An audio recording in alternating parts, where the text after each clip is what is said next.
Previous year forest guard रो computer रे आसीथिबा question T हमें देखिबा कहा ऊपर क्वेश्चन टी दिया जायछि। फर्स्ट देखो HTTP protocols belong to which of the following layers. HTTP होची को लेयर से काम करछि। को लेयर्स मींस कोन हमें देखिबा ओएसआई मॉडल्स रो को लेयर ऑप्शन हमको देछि data link layer, application layer, session layer, transport layer. हमने देखो यदि हमें देखिबा ओएसआई मॉडल, ओएसआई मींस होची ओपन सिस्टम इंटरकनेक्शन।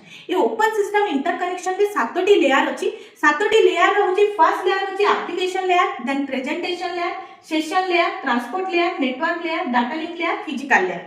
तो जदि हमें देखिबा एप्लीकेशन लेयर रे यूजर इंटरैक्शन करबा जोठे कि हमें देखिबा कंप्यूटर सहित इंटरैक्शन कला बेले HTTP, DNS, HTTP, okay, FTP, Telnet ए सब तक हमें प्रोटोकॉल्स को यूजेस करबा। देन प्रेजेंटेशन रे हमें आस्की कोड और ईबीसीडीआईसी कोड्स को यूजेस करबा। सेशन लेयर रे डाटा को मैनेज करबा, ट्रांसपोर्ट लेयर रे डाटा कनेक्टिविटी पाई यूजेस करबा और नेटवर्क्स लेयर रे पिला माने याकू नै कि बहुत समय क्वेश्चन आसे। नेटवर्क लेयर रे जदि देखबा राउटर एंड गेटवे होची नेटवर्क डिवाइसेस यूजेस करबा। देन होची हमें डाटा लिंक लेयर रे स्विच एंड ब्रिज यूज करबा एंड फिजिकल लेयर रे रिपीटर यूज करबा। त हमको क्वेश्चन कोन दिया जायछि एचटीटीपी। एचटीटीपी मींस होची हाइपर टेक्स्ट ट्रांसफर प्रोटोकॉल। तो को लेयर रे पिला माने काम करबा जदि हमें देखिबा होची ऑप्शन नंबर बी काना एप्लीकेशन लेयर रे तुम्हारा एसएमटीपी, एफटीपी, डीएनएस और एचटीटीपी काम करछि ताले हमर को लेयर रे काम करबा। ऑप्शन नंबर बी होची करेक्ट आंसर। एप्लीकेशन लेयर रे होची जदि हमें देखिबा एचटीटीपी वर्क्स करबा।